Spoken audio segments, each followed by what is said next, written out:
నమస్తే, welcome to I news. నేను శ్రీకాంత్. తెలంగాణ రాష్ట్రంలో కొత్త ప్రభుత్వం, కాంగ్రెస్ ప్రభుత్వం ఏర్పడ్డ తర్వాత వెంటనే పార్లమెంట్ ఎన్నికలు కూడా వచ్చేసినాయి.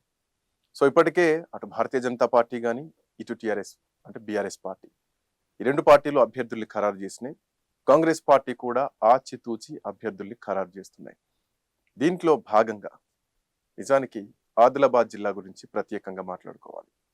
ఆదిలాబాద్ జిల్లా రాజకీయాలు చాలా రసవత్తరంగా నడుస్తున్నాయి. టికెట్ ఎవరికి వస్తుంది, లేదు లంబాడా సామాజిక వర్గం నుంచి ఒకరికి వస్తుంది, ఆదివాసీ సామాజిక వర్గం నుంచి ఒకరికి వస్తుంది, లేదు ఇప్పటికే సిట్టింగ్ ఎంపీగా ఉన్నటువంటి వ్యక్తికి కాంగ్రెస్ పార్టీ నుంచి టికెట్ వస్తుంది. ఇవన్నీ చాలా డైలమాలు నడిచినాయి. బట్ వీటికి ఏఐసిసి అధిష్టానం చెక్ పెట్టింది. ఆదిలాబాద్ ఎంపీ స్థానాన్ని టీచర్కి, ఆదివాసీ మహిళకు ఈసారి కేటాయించడం జరిగింది. ఎవరా టీచర్, ఆ టికెట్ ఆవిడకు రావడానికి కారణం ఏంటి, ఆమె చేసినటువంటి ప్రజా ఉద్యమాలు ఏంటి, ఏం జరిగింది తెర వెనుక, ఒకవేళ గెలిస్తే ప్రజలకు ఏం చేయబోతారు, గతంలో ఉన్న వాళ్ళు చేయని ఈసారి ఆమె గెలిస్తే ఏం చేస్తా ఉంటుంది, మాట్లాడదాం. మనతో పాటు ఆత్రం సుగుణ గారు ఉన్నారు, కాంగ్రెస్ పార్టీ ఆదిలాబాద్ ఎంపీ అభ్యర్థి. సుగుణ గారు నమస్తే, వెల్కమ్ టు ఐ న్యూస్. నమస్కారం. ఫస్ట్ ఐ న్యూస్ కి ఆదిలాబాద్ పార్లమెంట్ నుంచి నమస్కారం చేస్తున్నాను. చాలా ఆనందంగా ఉంది. ఆదివాసులం మేము, మొదటిసారిగా టీవీ ముందు కూర్చోవడం కూడా. కాంగ్రెస్ పార్టీ ఆదిలాబాద్ పార్లమెంటుకు ఒక ఆదివాసీ బిడ్డకు, మహిళకు ఇచ్చి, మొట్టమొదటిసారిగా ఆదిలాబాద్ నుంచి ఏ పార్టీ కూడా ఇవ్వలేదు, ఒక మహిళను గుర్తించి పార్లమెంటుకు పంపించడం, అందులో ఆదివాసీ మహిళ. నేను కాంగ్రెస్ పార్టీకి ధన్యవాదాలు తెలుపుతున్నాను. అంటే కాంగ్రెస్ పార్టీకి ఆదిలాబాద్ కి ఒక సెంటిమెంట్ నడుస్తుంది. రేవంత్ రెడ్డి పిసిసి చీఫ్ అయిన తర్వాత, ప్రభుత్వాన్ని ఏర్పాటు చేసిన తర్వాత ఆదిలాబాద్ ఇంద్రవెల్లిలో ఒక సభలు ఏర్పాటు చేయడం జరిగింది. అట్లాంటిది ఒక సాధారణమైనటువంటి వ్యక్తులే అక్కడి నుంచి ఎమ్మెల్యేగా గెలిచినటువంటి చరిత్రను కూడా కాంగ్రెస్ పార్టీలో చూసింది. బట్ కమింగ్ టు సుగుణ గారి విషయానికి వస్తే, ఒక టీచర్ గా ఉన్నటువంటి మీకు ఎంపీ అభ్యర్థిగా టికెట్ ఎట్లా వచ్చింది? అంటే నాకు ఇంకో ఇన్ఫర్మేషన్ ఏంటంటే, 1995లో మీరు ఎంపీటీసీగా గెలిచినటువంటి వ్యక్తి. సో ఎంపీటీసీగా 1995 అంటే ఇది 2024, ఆల్మోస్ట్ ఒక 20 ఏళ్ళ ప్రయాణం తర్వాత మళ్ళీ మీరు రాజకీయాల్లోకి రావడం జరిగింది. ఇక్కడ చాలా ప్రశ్నలు వచ్చినాయి మీ గురించి. రాజకీయ అనుభవం లేనటువంటి వ్యక్తికి మీరు టికెట్ ఎట్లా ఇస్తారు అంటూ చాలా మంది బీఆర్ఎస్ పార్టీని వీడి కాంగ్రెస్ పార్టీలోకి వచ్చిన వాళ్ళు కూడా వ్యతిరేకించినటువంటి సందర్భం. ఎట్లా వచ్చింది మీకు? నాకు రాజకీయ అనుభవం లేకపోవచ్చు, కానీ ఉద్యమ అనుభవం నాకు ఉందన్నమాట. ప్రజల్లో నిత్యం ఉండేటువంటి వాళ్ళం, ప్రజల సమస్యలో ఉండేటువంటి వాళ్ళం, ప్రజల సమస్యల కొరకు కొట్లాడేటువంటి వాళ్ళం అన్నమాట. ఉమ్మడి జిల్లా అంతా కూడా మాకు పరిచయాలు ఉన్నాయి. నేను అప్పటి నుంచి, నాకంటే మ్యారేజ్ 8th క్లాస్లోనే మ్యారేజ్ అయింది. దాని తర్వాత చదువు కొనసాగించడం, 95లో నేను ఎంపీటీసీ కావడం, అదంతా కూడా. అయితే అప్పటి నుంచి కూడా నేను బీడీ కార్మికుల ఉద్యమంలో, సిపిఐ, సిపిఎం, ఎంసిపిఐ లాంటి ఉద్యమాలతో సంబంధాలు నాకు. అందులో భాగంగానే మానవ హక్కుల వేదిక సంఘంలో రైతు ఆత్మహత్యలపైన, ఇటు బాలింత మరణాలు కావచ్చు, రోడ్డు సమస్యలు కావచ్చు, పోడు భూములకు పట్టాలు కావచ్చు, చాలా రకాలైనటువంటి సమస్యలు ఉమ్మడి జిల్లా అంతా కూడా. ఆ సమస్యలో మేము నిత్యం పార్టిసిపేట్ అయ్యేటువంటి వాళ్ళం అన్నమాట. అటు ఉద్యమాలు చేస్తూనే ఇటు ఎడ్యుకేషన్ కూడా పెంచుకొని దాని తర్వాత 2008లో డిఎస్సి పడింది. ఆ డిఎస్సి కూడా కొట్టుకోవడం జరిగింది. దాని తర్వాత కూడా ఉద్యమాలు అంటే నాకు చాలా మక్కువ. భుజంగరావు నా హస్బెండ్ పీడిఎస్ స్టూడెంట్ కాబట్టి అక్కడి నుంచి నాకు ఉద్యమాలు నేర్పించాడు అన్నమాట. ప్రజల్లో ఎప్పుడైతే సమస్య ఉంటుందో ఆ సమస్య పరిష్కారం అయితే మనం హ్యాపీగా ఫీల్ కావాలి అనేసి చెప్పడం జరిగింది అనమాట. అందుకనే అటు ఉద్యమాలు చేస్తూ నేను రావడం జరిగింది. అదే కాంగ్రెస్ పార్టీ కూడా నేను గుర్తించిందని నేను అనుకుంటున్నా. ఆ ఉద్యమాల అనుభవం కొద్ది ప్రజల్లో ఉంటే, ప్రజల సమస్యల్లో నేను ఉంటాను. అంత ఉమ్మడి జిల్లా అంతా కూడా తెలుసు. కాంగ్రెస్ పార్టీ కూడా ఏంటంటే పేద ప్రజల అభివృద్ధి కోరేటువంటి పార్టీ కాంగ్రెస్ పార్టీ. అందుకనే నాకు టికెట్ ఇవ్వడం అనేది జరిగింది. మీరు ప్రజల కోసం ఉద్యమం చేశారు, మీ ఆదివాసీల కోసం ఉద్యమం చేశారు. టీచర్ కంటే ముందు మీరు అడవుల్లో పోరుబాట కూడా పట్టినటువంటి చరిత్ర మీకుంది. మావోయిస్ట్ గా కూడా అడవుల్లో ప్రజాపక్షం కొట్లాడినటువంటి వ్యక్తి. ఈ రోజు టికెట్ రావడానికి ప్రధానమైనటువంటి కారణం సీతక్క మీకు ఈ రోజు టికెట్ ఇప్పించారు. మీ ఇద్దరిది ఒకే భావజాలం. ఒక మావోయిస్ట్ గా సీతక్క ఎట్లా అయితే ఉండి ప్రజా జీవితంలోకి వచ్చి ప్రజా పాలనలోకి వచ్చారో, సేమ్ అదే స్టైల్లో ఈ రోజు ఆత్రం సుగుణ కూడా మావోయిస్ట్ జీవితం నుంచి టీచర్ జీవితంలోకి వచ్చి అక్కడ నుంచి ఈ రోజు మళ్ళీ పరిపాలన దిశగా వస్తున్నారు అనుకోవాలా? తప్పకుండా అనుకోవాలి. నాకు సీతక్క ఆదర్శం. భావజాలం ఒకటే సంస్థలో పనిచేసినటువంటి వాళ్ళం కాబట్టి ఒక భావజాలం కలిగినటువంటి వాళ్ళం, ప్రజల పక్షాన ఉండేటువంటి వాళ్ళం, ప్రజల సమస్యల్లో ఉండేటువంటి వాళ్ళం. తను నాకు చాలా ఆదర్శం. నేను తను ఎట్లా అంటే తను పొలిటికల్ వచ్చిన తర్వాత ప్రజల్లో ఉండడం, ప్రజా సమస్యల్లో ఉండడం, ఆదివాసీ గూడాల్లోకి వెళ్ళడం, చాలా అవన్నీ చూశాను అనమాట. తను బాగా ఆదర్శంగా తీసుకున్నా. రేపు రాబోయే రోజుల్లో నేను ఉద్యమాలు చేస్తున్నాను కదా, ఉద్యమాలు చేయడం వల్ల, ఉద్యోగం చేస్తూ ఉద్యమాలు చేయడం వల్ల నేను ఒక 10% అలా న్యాయం చేయగలుగుతున్నానేమో. కానీ నేను ఒకవేళ రాజకీయాల్లోకి వస్తే, అదే కాంగ్రెస్ పార్టీ లాంటి పార్టీలోకి వస్తే, అంటే రాజ్యాంగబద్ధంగా రాజ్యం నడవాలనేటువంటి పార్టీ కాంగ్రెస్ పార్టీ అన్నమాట. అందుకని అలాంటి పార్టీలకు నేను వస్తే నేను చాలా పనిచేస్తాను, నేను ఆదివాసులకు న్యాయం చేయగలుగుతానేమో అనేటువంటి ఒక ఆశయంతో నేను రావడం జరిగింది. ఆ విధంగా అదే కాకుండా నాకు ఒక భావజాలం కలిగినటువంటి వ్యక్తి ఇలా పనిచేస్తుంది. ఇక్కడ ప్రజలు చాలా ఆదివాసులంతా కూడా వెనుకబడినటువంటి వాళ్ళు ఆదిలాబాద్ జిల్లాలో కాబట్టి మంచి భావజాలం ఉన్నటువంటి వ్యక్తులు వస్తే ఈ ప్రాంతం అభివృద్ధి అవుతుంది అనేటువంటి ఒక ఆశయంతో నాకు టికెట్ ఇవ్వడం అనేది జరిగింది. అందులో నాకు గాడ్ ఫాదర్ సీతక్క. సో ఎంతమంది పోటీలో ఉన్నా సీతక్క మనిషి కాబట్టి మీకు టికెట్ వచ్చింది. అవునండి, అవును. అక్కడ విడమ బొజ్జు తమ్ముడు ఎమ్మెల్యే ఖానాపూర్ నియోజకవర్గం. ఆ తమ్ముడు కూడా పేద కుటుంబం నుంచి మేము కలిసి ఉద్యమాలు చేసినటువంటి వాళ్ళం. తర్వాత విద్యార్థి సంఘంలో తమ్ముడు, మహిళా సంఘంలో నేను, ఇట్లా తను కూడా నాకు సపోర్ట్ చేయడం, ఇవన్నీ కూడా నాకు తోడైపోయినాయి. అదే విధంగా కాంగ్రెస్ పార్టీ గుర్తించడం కూడా జరిగింది. కాంగ్రెస్ పార్టీ యొక్క లక్ష్యం కూడా ఏంటంటే పేద ప్రజలు అభివృద్ధి జరగాలి. ఆదిలాబాద్ జిల్లా అంతా కూడా చాలా పేద ప్రజలు ఉన్నారు. దళితులు, మైనారిటీలు, ఆదివాసులు, ఎస్సీ, ఎస్టీ, బీసీ, ఓబీసీ మైనారిటీలు అంతా కూడా అక్కడ చాలా, అంటే చిన్న చిన్న వ్యాపారాలు అండ్ ఉద్యోగస్తులు, మధ్యతరగతి కుటుంబాలు అక్కడ ఎక్కువగా ఉంటాయి కాబట్టి అందుకే అభివృద్ధి అంతా కూడా జరుగుతుంది. ప్రజా ఉద్యమాలు చేయడం వేరు, ప్రత్యక్ష రాజకీయాలు చేయడం వేరు. ప్రత్యక్ష రాజకీయాల్లోకి వచ్చేసరికి మీ శత్రువులే మిమ్మల్ని ఓడించే ప్రయత్నం చేస్తూ ఉంటారు. ఎంతమంది శత్రువులు ఉన్నారనేది మనకు కూడా తెలియదు. బట్ మీకు టికెట్ వచ్చినటువంటి క్రమంలో ఈ టికెట్ ను వ్యతిరేకించిన వాళ్ళు చాలా మంది ఉన్నారు. లంబాడ సామాజిక వర్గం నుంచి కూడా కొంతమంది పోటీకి దిగిన వాళ్ళు ఉన్నారు. ఢిల్లీ కేంద్రంగా రేఖా నాయక్ లాంటి వాళ్ళు టికెట్ కోసం ప్రయత్నించిన వాళ్ళు ఉన్నారు. బట్ రేఖా నాయక్ మీకు సపోర్ట్ చేస్తా అనుకుంటున్నారా? ఎందుకంటే కాంగ్రెస్ పార్టీలో ఉంటున్నారు కాబట్టి కాంగ్రెస్ పార్టీ యొక్క లక్ష్యానికి కట్టుబడి ఉండాలి. ఒక పార్టీలో పనిచేసినప్పుడు ఆ పార్టీ లక్ష్యానికి కట్టుబడి ఉండవలసిన అవసరం ఉంది. ఆ పార్టీ లక్ష్యానికి కట్టుబడి ఉంటుందని నేను అనుకుంటున్నా. లక్ష్యానికి కట్టుబడి ఉండాలి పార్టీ సిద్ధాంతం. బట్ సుగుణ గారు, మీరు కలిసి పనిచేయండి, పార్టీ కోసం పనిచేయండి, నాకు మద్దతు ఇవ్వండి అని అడుగుతారా? అడుగుతాను నేను. అక్క, నీకు టికెట్ వస్తే నేను సపోర్ట్ చేస్తుంటే, ఆదివాసికి ఇక్కడ కంపల్సరీ ఆదివాసికే ఇవ్వాలి కాబట్టి ఈ ప్రాంతంలో, అందుకని ఈ ప్రాంతంలో ఆదివాసికి టికెట్ ఇచ్చారు, నాకు ఇచ్చారు కాబట్టి నీ సపోర్ట్ నేను కోరుకుంటున్నాను, నాకు సపోర్ట్ ఇవ్వండి అనేసి నేను అడుగుతాను. ఇంకొక ప్రశ్న, ఎస్టీ జాబితా నుండి లంబాడలను తొలగించాలని గతంలో ఉద్యమం చేసింది మీరే. ఇప్పుడు ఆ లంబాడాలను కూడా కలుపుకొని మీరు వెళ్లాల్సినటువంటి పరిస్థితి, ఎందుకంటే రాజకీయాల్లో ఉన్నారు కాబట్టి. సో ఆ రోజు ఉద్యమం చేసింది మీరు, ఈ రోజు కలుపుకొని వెళ్లాల్సింది మీరు. సో వాళ్ళని ఎట్లా మెప్పిస్తారు? ఇప్పుడు ఒక ఇంట్లో 2 పిల్లలు ఉంటారు. 2 పిల్లలు ఉన్నప్పుడు మనం ఏం చేస్తాం, ఎవరైతే కొంచెం యాక్టివ్గా ఉన్న పిల్లడికి ఒక రకమైనటువంటిది, కొంచెం నిరాశంగా ఉన్నటువంటి పిల్లల్ని ఒక రకంగా చూస్తాం మనం. అట్లా మేము అక్కడ ఉద్యమాలు చేయడం అనేది కొంత జరిగింది, వాస్తవమే. కానీ కాంగ్రెస్ పార్టీ అలా కాదు కదా, అందరినీ కలుపుకుపోయేటువంటి పార్టీ కాబట్టి కాంగ్రెస్ పార్టీకి నేను కట్టుబడి ఉంటాను. ఇప్పుడు కలుపుకొని వెళ్తాను. చాలా వరకు అంటే గతంలో నగేష్ ఉన్నారు అక్కడ ఎంపీగా, ఆయన అంతకుముందు మంత్రిగా కూడా పనిచేసినటువంటి వ్యక్తి. ఆ తర్వాత సోయం బాపురావు ఉన్నారు, ప్రస్తుతానికి ఆయన సిట్టింగ్ ఎంపీగా ఉన్నారు. ఇప్పుడు ఈ స్థానానికి అటు టిఆర్ఎస్ పార్టీ నుంచి, ఇటు భారతీయ జనతా పార్టీ నుంచి, ఇటు కాంగ్రెస్ పార్టీ నుంచి మీరు ముగ్గురు పోటీ పడుతున్నారు. గతంలో చేయనటువంటి అభివృద్ధి, గతంలో ఇచ్చినటువంటి హామీలు ఇవన్నీ కూడా మీకు తెలుసు. సో మీరు ఏం చేస్తాం అనుకుంటున్నారు కొత్తగా? గతంలో ఇచ్చినటువంటి హామీలే వాళ్ళు ఇంతవరకు పూర్తి చేయలే. ఐటీడీఏ నిధులన్న గురించి ఫైట్ ఇంకా కొనసాగుతూనే ఉంది, అవి నిర్వీర్యం అవుతున్నటువంటి పరిస్థితి. గతంలో వీళ్ళు హామీలు ఇవ్వడం జరిగింది. సో వీటన్నిటికీ మీరేం సమాధానం చెప్తారు? గతంలో 10 సంవత్సరాలు బీఆర్ఎస్, 10 సంవత్సరాలు బీజేపీ పరిపాలన చేసింది. ఆదిలాబాద్ జిల్లాకు ఒరిగింది ఏమీ లేదండి. కనీసం మంచినీటి సౌకర్యం కూడా కల్పించలేకపోయింది, కనీసం రోడ్డు సౌకర్యం కూడా కల్పించలేకపోయింది. చాలా రకాలైనటువంటి ఇబ్బందులు ఆదివాసులు ఎదుర్కొన్నటువంటి పరిస్థితులు, అటు కేంద్ర ప్రభుత్వం కావచ్చు, ఇటు రాష్ట్ర ప్రభుత్వం కావచ్చు అప్పుడు. కానీ ఇప్పుడు కాంగ్రెస్ ప్రభుత్వము ఆదిలాబాద్ జిల్లాలో రాష్ట్రం మొత్తంలో 6 గ్యారెంటీలతో ముందుకొచ్చి ఉచిత 200 యూనిట్ల కరెంటు, ఉచిత కరెంటు, ఫస్ట్నే కాంగ్రెస్ పార్టీ ప్రభుత్వం ఏర్పడ్డ 2 రోజులకే ఉచిత బస్సు ప్రయాణం.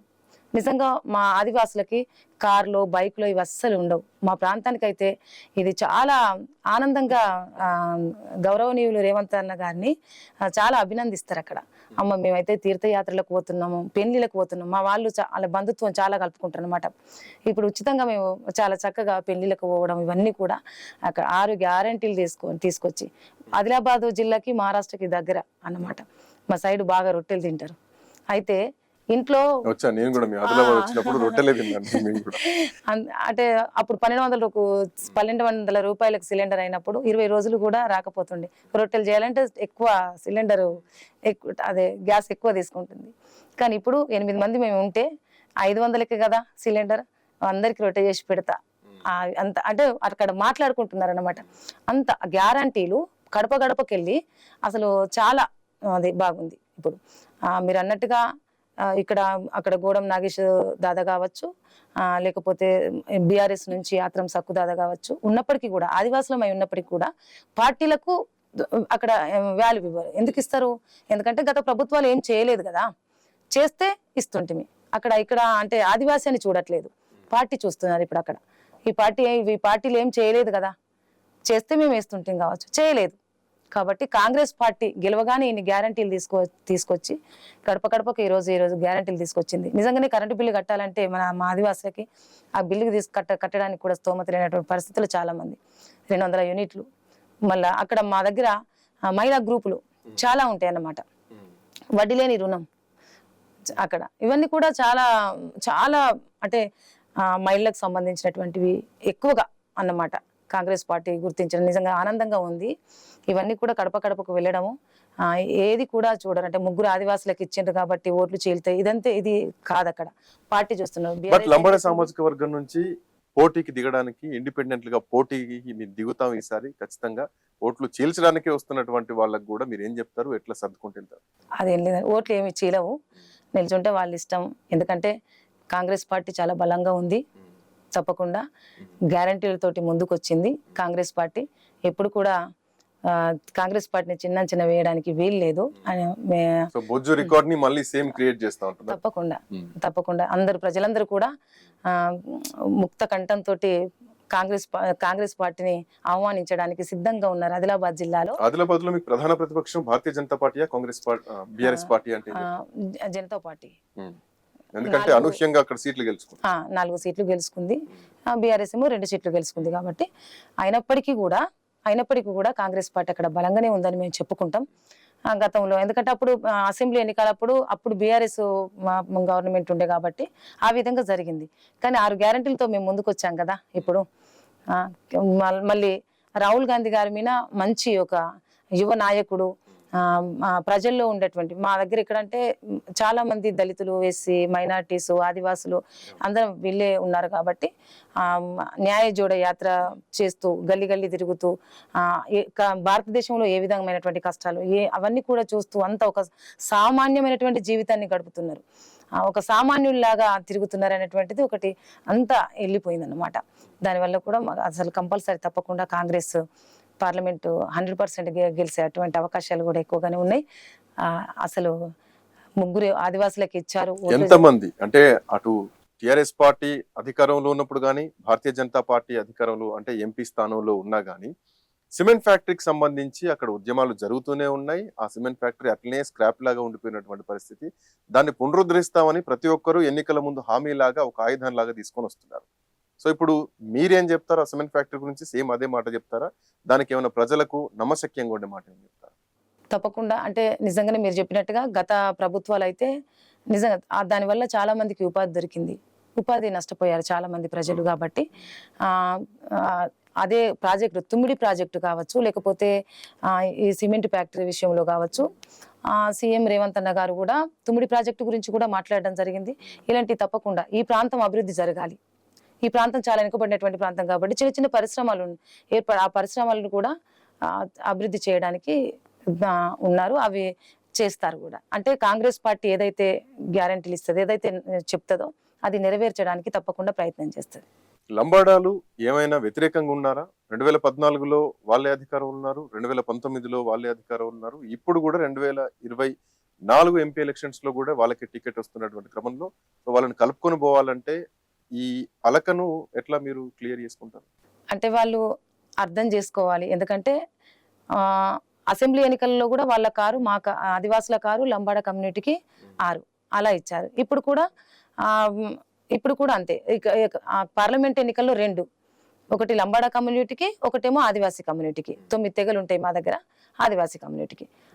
అంటే అక్కడ లంబాడ కమ్యూనిటీ ఎక్కడైతే ఎక్కువగా ఉందో అక్కడ లంబాడ కమ్యూనిటీకి ఇచ్చేసి, ఆదివాసీ కమ్యూనిటీ ఎక్కువగా ఎక్కడైతే ఉందో అలా ఇచ్చారు అంతే అనేటువంటిది ఒకటి అర్థం చేసుకుంటారనేసి నేను ఆశిస్తున్నాను. లేకపోతే అంటే వాళ్ళు అలకా ఉంది అనేటువంటిది అంటే నాకు అంత అనుకోను నేను. తప్పకుండా అంటే ఎందుకు ఈ కాంగ్రెస్ మాట పార్టీకి అంటున్నా అంటే పనిచేస్తారు బంజారా జేఏసీ ఏదైతే ఉందో బంజారా జేఏసీ వాళ్ళు మేము ఖచ్చితంగా రెబల్స్ ని బరిలోకి దింపుతాం లంబాడ సామాజిక వర్గం నుంచి అని చెప్పేసి మాట్లాడుతున్నారు. అవును. ఒకవేళ అదే జరిగితే గనక రేఖా నాయక్ వాళ్లకు మద్దతు ఇవ్వాలా సామాజిక వర్గం పరంగా చూసుకుంటే, లేదంటే పార్టీ లైన్ లో చూసుకొని మీకు మద్దతు ఇవ్వాలా? పార్టీ లైన్ లో చూసి మాకే మద్దతు ఇస్తుంది సో అనుకుంటున్నాను. ప్రజల కంటే రాజకీయాలు ముఖ్యం, పార్టీల ముఖ్యం అంటారు. ఎందుకంటే తను కాంగ్రెస్ పార్టీలో ఉంది. కాంగ్రెస్ పార్టీ లైన్ ఏదైతే ఉందో, కాంగ్రెస్ పార్టీ సిద్ధాంతం ఏదైతే ఉందో దానికి మద్దతు ఇస్తుందని నేను ఆత్రం సుగుణ గారు, అడవుల్లో ఉండి ప్రజల కోసం కొట్లాడారు మీరు. ఒక మావోయిస్ట్ గా కొంతకాలం పనిచేసి, అప్పుడు ప్రజల పరిస్థితి ఏంటి, ఈ రోజు ఆదిలాబాద్ జిల్లా ప్రజల పరిస్థితి ఏంటి అంటే ఏం చెప్తారు అన్న పాయింట్ ఒకటైతే, ఆ తర్వాత మీరు డిఫరెంట్ గా ప్రజా జీవితంలోకి వచ్చి ఒక టీచర్ గా, ఒక గురువుగా విద్యార్థులకు విద్యా బోధనలు పాఠాలు చెప్తున్నారు. సో ఇప్పటికీ మీరు టీచర్ గా కొనసాగుతున్నారు. విద్యార్థుల ఎడ్యుకేషన్ పరిస్థితి ఎట్లా ఉంది? మీరు చూసిన ప్రజా జీవితానికి ఇప్పటికీ ఎట్లాంటి పొంతనుందంటే ఏం చెప్తారు? నిజంగా చెప్పాలంటే అప్పుడున్నటువంటి పరిస్థితుల్లో, ఆ విధమైనటువంటి పరిస్థితుల్లో అప్పుడు కూడా దోపిడీ అనేది ఎక్కువగానే ఉండే. అయినప్పటికీ కూడా నిజంగా చెప్తున్న మా జీవితం అసలు బాగుంటుందేమో అనిపిస్తుంది ఒక్కొక్కసారి. అప్పటికి ఇప్పటికి కొంచెం మెరుగుపడిందని నేను చెప్పుకుంటాను. ఎందుకంటే టెక్నాలజీ పెరిగింది, విద్యా విధానంలో కూడా మార్పులు రావడం జరిగింది. కానీ ఈ విద్యా విధానంలో మార్పులు వచ్చిన తర్వాత విద్యలో స్టాండర్డ్ లేదన్నమాట. ఎడ్యుకేషన్ స్టాండర్డ్ లేదు. అప్పుడు ఎడ్యుకేషన్ బాగుండే, ఇంత కొంత చదువుకున్నా కానీ స్ట్రాంగ్గా ఉండే ఎడ్యుకేషన్. విద్యా విధానం పెరిగిన తర్వాత ఎడ్యుకేషన్ స్ట్రాంగ్గా లేకపోయింది. ఇప్పుడు మేము ఎడ్యుకేషన్ విషయంలో కూడా చాలా సందర్భాల్లో కొట్లాడినటువంటి సందర్భాలు ఉన్నాయి. TPTF, Telangana progressive teacher federation సంఘం నుంచి ప్రభుత్వం తరపు చాలా వ్యతిరేకించాం. అంటే విద్యా విధానాన్ని చాలా పటిష్టంగా ఏర్పాటు చేయాలి, కామన్ స్కూల్ విధానాన్ని ఏర్పాటు చేయాలి అనేసి మేము చాలా సందర్భాల్లో కొట్లాడినటువంటి విషయం అన్నమాట. అప్పుడు ఉన్నటువంటి పరిస్థితులు అంటే చాలా భూ సమస్యలు కావచ్చు, లేకపోతే చాలా రకాలైనటువంటి సమస్యలలో అప్పుడు కొట్లాడినటువంటి సందర్భాలు. కొత్తగా రాజకీయాల్లోకి వస్తున్న వాళ్ళు అంటే మీరు గతంలో 90s లో ఎంపీపీగా పనిచేసినటువంటి రాజకీయాలకు ఇప్పుడున్న రాజకీయాలకు చాలా తేడా ఉంది. ఇప్పుడు మీకు టికెట్ వచ్చింది అంటే చాలా వ్యూహాలు ఉంటాయి, చాలా ఆలోచనలు ఉంటాయి, ఒక కొత్త మైండ్ సెట్ ఉంటుంది. ప్రజలకి ఇది చేయాలి, ఎట్లాంటి వేరే రాజకీయాలు కాకుండా ఇప్పుడు మనం చూస్తున్నటువంటి రాజకీయాలు ఇలాంటి వాళ్ళు కొత్తగా వస్తున్నటువంటి వ్యూహాలకు చాలా తేడా ఉంటుంది. ఏంటి మీ ప్లాన్స్ ఏంటి, మీ వ్యూహం ఏంటి? ఈసారి నేను గెలిస్తే నేను చేస్తా అంటే ఏం చెప్తారు సుగుణ గారు? ఇప్పుడు ఉన్నటువంటి రాజకీయాల్లో నేను చూసుకున్నట్టయితే కాంగ్రెస్ పార్టీ ప్రజల పార్టీ, ప్రజలే ప్రభుత్వం, ప్రభుత్వమే ప్రజలుగా ఉన్నటువంటి పార్టీ కాబట్టి నా లక్ష్యం ఒకటి ఏంటంటే ప్రజల అభివృద్ధి జరగాలనేటువంటి నా లక్ష్యం. పేద ప్రజల ఎట్లాంటి అభివృద్ధి ఆదిలాబాద్ లో చాలా ఎడ్యుకేషన్, హెల్త్ అండ్ యూనివర్సిటీస్, ఇవి రోడ్ సమస్యలు ఇవి చాలా లేనటువంటి పరిస్థితి అక్కడ అన్నమాట. నిత్యము ఆదివాసులు రోడ్డు లేక బాలింత మరణాలు ఇలా చాలా అన్నమాట. ఆదివాసులకు భూమి మళ్ళీ ఇవి లేనటువంటి పరిస్థితి కాబట్టి తప్పకుండా కాంగ్రెస్ గవర్నమెంట్ ఆదివాసులకు పోడు భూములకు పట్టాలు ఇస్తుంది, మంచి ఎడ్యుకేషన్ ఇస్తుంది. మేము కమ్యూనిస్టు పార్టీలో పనిచేస్తున్నటువంటి క్రమంలో కూడా అప్పుడు కాంగ్రెస్ పార్టీ ఉండే చాలా పెద్ద ఉద్యమాలు చేస్తుంటాం. అప్పుడు ఆ ఉద్యమాలకు అనుగుణంగా అప్పుడు కాంగ్రెస్ పార్టీ విద్యా విధానాన్ని కావచ్చు, విద్యా హక్కుల చట్టాలు కావచ్చు, వీళ్ళు తీసుకొచ్చి విద్యను కొంత అభివృద్ధి చేయడం అనేది జరిగింది. అప్పుడే ఆదివాసీ గ్రామాల్లో కావచ్చు, పోడు పట్టాలకు భూములు కావచ్చు, అటవీ చట్టాలు కావచ్చు, ఇవన్నీ కూడా ఉద్యమ ఫలితం అనేసి మేము చెప్పుకుంటాం. ఆ ఉద్యమ ఫలితాన్ని గుర్తించి మరి విద్యా విధానం కావచ్చు, ఇవన్నీ కూడా చేయడం జరిగింది. అప్పటి నుంచి ఇప్పటి వరకు చూసుకున్నట్టయితే టెక్నాలజీ పెరిగింది కానీ విద్యా విధానంలో మార్పు మాత్రము రాలేదు. ఆదివాసీ బతుకుల్లో కూడా మార్పు రాలేదు. పేదల బతుకుల్లో కూడా ఇప్పటికీ మార్పు అనేది ఏమీ రాలేదని మేము అనుకుంటాం. అంటే నేను ఎందుకంటున్నా అంటే గతంలో కాంగ్రెస్ పార్టీ అధికారంలో ఉంది ఉమ్మడి రాష్ట్రంలో. ఆ తర్వాత బీఆర్ఎస్ పార్టీ అక్కడ రావడం జరిగింది. ఆ తర్వాత భారతీయ జనతా పార్టీ నుంచి ఎంపీగా ఉండడం జరిగింది. ఇప్పటికీ అంటే ఎన్నికల బిఫోర్ ఐ న్యూస్ కూడా ఉమ్మడి ఆదిలాబాద్ జిల్లాలో అన్ని నియోజకవర్గాలు తిరగడం జరిగింది. కొన్ని నియోజకవర్గాల్లో మేము ప్రయాణం చేస్తున్న టైంలో ఒక మహిళ గర్భం దాలిస్తే హాస్పిటల్కి వెళ్ళాలంటే ఒకవేళ వర్షాకాలం ముందుంది అనుకుంటే వర్షాకాలం రాకముందే 5 నెలల టైంలోనో 6 నెలల బిడ్డ ఉన్నప్పుడు టైంలోనో ముందే వెళ్ళి అక్కడికి వెళ్ళి వాళ్ళ హాస్పిటల్ దగ్గరలో ఏదైనా ఇల్లు తీసుకొని ఉండడమా, చుట్టాలు ఇళ్ళలో ఉండడమా, ఇట్లాంటి పరిస్థితులు ఇప్పటికీ కూడా ఆదిలాబాద్ జిల్లాలో కొనసాగుతూనే ఉన్నాయి. అంటే ఎందుకంటే వర్షం వస్తే మళ్ళీ మంచాలల్లో మోసుకోపోవాల్సినటువంటి పరిస్థితులు ఉంటాయి. వాగుల్లో కొట్టుకుపోయినటువంటి సందర్భాలు కూడా చాలా ఉన్నాయి. ప్రత్యక్షంగా నేను అక్కడ ప్రజల గోస విన్నాం కాబట్టి చెప్తున్నా. సో ఈ సమస్యలకు మేజర్ గా చెక్ పెట్టాల్సినటువంటి అవసరం ఉంది. గతంలో బీఆర్ఎస్ పార్టీ ఉన్నప్పుడు ఈ సమస్యలు తెలుసు, ఆ తర్వాత బీజేపీ ఎంపీగా ఉన్నప్పుడు ఈ సమస్యలు తెలుసు, సో ఇప్పుడు కాంగ్రెస్ పార్టీకి కూడా ఈ సమస్యలు తెలుసు. వీటికి అడ్డుకట్ట వెయ్యాలంటే పరిష్కారాలు ఏంటి? ఇది మంచి ప్రశ్న అనుకుంటున్నాను. ఎందుకంటే గతంలో కాంగ్రెస్ పార్టీ ఉన్నప్పుడు 108 ఆలోచన, 104 ఎక్కడైతే రోగి ఉంటాడో అక్కడికే వైద్యం, 104 అన్నమాట. బీఆర్ఎస్ ప్రభుత్వం వచ్చిన తర్వాత ఆ 104 పని చేయట్లేదు, 108 మాత్రమే పనిచేస్తుంది. అంటే ఇంతో కొంత అప్పుడు ఆలోచనలు ఇవి. బీఆర్ఎస్ ప్రభుత్వం వచ్చిన తర్వాత హాస్పిటల్స్ మెరుగుపరచడం అనేసి మన అప్పుడు కేసీఆర్ గారు సీఎంగా ఉన్నప్పుడు జోడేఘాటుకు వచ్చారనమాట. ఏదైతే కుమ్రం భీం పోరాటం చేసినటువంటి గడ్డకు వచ్చినప్పుడు అయ్యో ఇదంతా కూడా రహదారులు లేనటువంటిది, ఈ ప్రాంతం అంతా పచ్చని అడవిలో నివసిస్తున్నటువంటి ఆదివాసులకు వైద్యం అందక చాలా మంది చనిపోతున్నారు. నేను ఒక రహదారిలో లేకపోతే హెలికాప్టర్ తోటి వైద్యం అందిస్తాననేసి హామీ ఇవ్వడం జరిగిందనమాట. అప్పుడు అదేమీ జరగలేదు.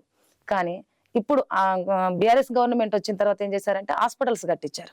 సరే, హాస్పిటల్ కట్టించినంత మాత్రాన వైద్యం అందుతుందనేసి మనం ఎలా అనుకుందాం? అది జరగలేదు. మందులుంటే డాక్టర్ ఉండరు, డాక్టర్ ఉంటే మందులు ఉండవన్నమాట. అలాంటి పరిస్థితిలో ఆదివాసులు ప్రైవేట్ హాస్పిటల్కి అసలు వెళ్ళరు, గవర్నమెంట్ హాస్పిటల్కి. ఎందుకంటే వాళ్ళకంతా అక్కడ పోడు వ్యవసాయము, అతివృష్టి అనావృష్టి ఎప్పుడు. కాబట్టి ఆ గవర్నమెంట్ హాస్పిటలే వాళ్ళకి దిక్కు. ఎప్పుడు పోయినా కానీ ఏదో ఒకటి మందులుంటే డాక్టర్లు ఉండరు, డాక్టర్లు ఉండకుంటే మందులు ఉండవు, లేకపోతే పరికరాలు ఉండవు. ఇలా ఆదిలాబాదు జిల్లాకు ఒక డాక్టర్ వస్తున్నారంటే సిటీ నుంచి వచ్చి అక్కడ ఉండాలి అంటే కొన్ని రకాలైనటువంటివి వాళ్ళకు కల్పించవలసిన అవసరం ఉంది గవర్నమెంట్ కూడా. అలా లేకపోవడం వల్లనేమో అక్కడ డాక్టర్స్ ఉండడానికి కూడా కొంత ఇష్టపడకపోవడం, తర్వాత డాక్టర్ను నియమించకపోవడం, ఇలా చాలా రకాలైనటువంటి ఇబ్బందులు ఎదుర్కోవడం అనేది జరిగింది. ఇప్పుడైతే నేను అనుకుంటున్నాను అక్కడి పరిస్థితులు సీఎం ఇప్పుడు ఉన్నటువంటి సీఎం గౌరవనీయులు రేవంత్ అన్న గారు అదంతా ఉమ్మడి జిల్లా అంతా కూడా తిరిగి చూస్తారు కాబట్టి ఆదివాసుల పరిస్థితి ఏందో తెలుసు కాబట్టి అందుకే హెల్త్ విషయంలో కావచ్చు, ఎడ్యుకేషన్ విషయంలో కావచ్చు ఇప్పుడు తప్పకుండా పట్టించుకుంటారనేసి నేను అనుకుంటున్నాను. గత బీఆర్ఎస్ బీజేపీ అయితే అసలు హెల్త్ విషయము కావచ్చు, హాస్పిటల్స్ కావచ్చు, ఇలాంటి రోడ్డు విషయాలు కూడా అసలు ఇలాంటివి కూడా పట్టించుకున్నటువంటి పరిస్థితి. ఏది మీ మేనిఫెస్టోలో ఆదిలాబాద్కు చేసింది ఏమైనా ఉందా అని అడిగితే వాళ్ళ మేనిఫెస్టోలో ఏమి దొరకనటువంటి పరిస్థితులు. కాబట్టి నేనైతే ఏమనుకుంటున్నానంటే ఇప్పుడు దాదాపు 10 సంవత్సరాలు పరిపాలన చేశాయి కదా గవర్నమెంట్లు. ఇప్పుడు కొత్తగా ఇప్పుడు మన గవర్నమెంట్ వచ్చింది కాబట్టి కాంగ్రెస్ గవర్నమెంట్ తప్పకుండా వీటి గురించి ఆలోచిస్తుంది, పట్టించుకుంటుంది అనేసి నేను అనుకుంటున్నా. ఆదిలాబాద్ జిల్లాలో అయితే చాలా ఇది ఖమ్మం కావచ్చు, ఆదిలాబాద్ కావచ్చు, ఈ జిల్లాలలో. థ్యాంక్ యూ సో మచ్ ఆత్రం సుకుణ గారు. సో ప్రజల్లోకి వెళ్తున్నారు, 20 ఏళ్ల తర్వాత ఎంపీపీ నుంచి ఏకంగా ఎంపీగా పోటీకి దిగుతున్నారు. సో కొత్తగా మళ్ళొకసారి రీఎంట్రీ రాజకీయాల్లోకి వస్తున్నారు. ప్రజా సమస్యలు తెలుసుకుంటూ ప్రజల్లో ఉండాలని మనస్ఫూర్తిగా కోరుకుంటున్నాం. ఈసారి పార్లమెంట్ ఆదిలాబాద్ స్థానం నుంచి పోటీ చేస్తున్నటువంటి మీకు ఆల్ ది బెస్ట్ చెప్తున్నాను. Thank you. మరోసారి నేను ఆదిలాబాద్ పార్లమెంట్ నుంచి కాంగ్రెస్ పార్టీకి నేను కృతజ్ఞతలు తెలుపుతున్నాను.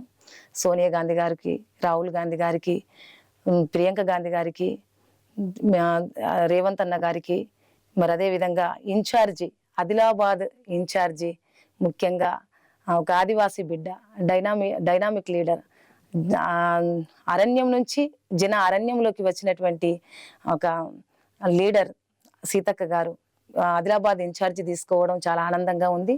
అదేవిధంగా అక్కడ ఉన్నటువంటి విడుమ బొజ్జు, ఖానాపూర్ నియోజకవర్గం ఎమ్మెల్యే విడుమ బొజ్జు గారు, వీళ్ళంతా కూడా నాకు సపోర్ట్ చేశారు.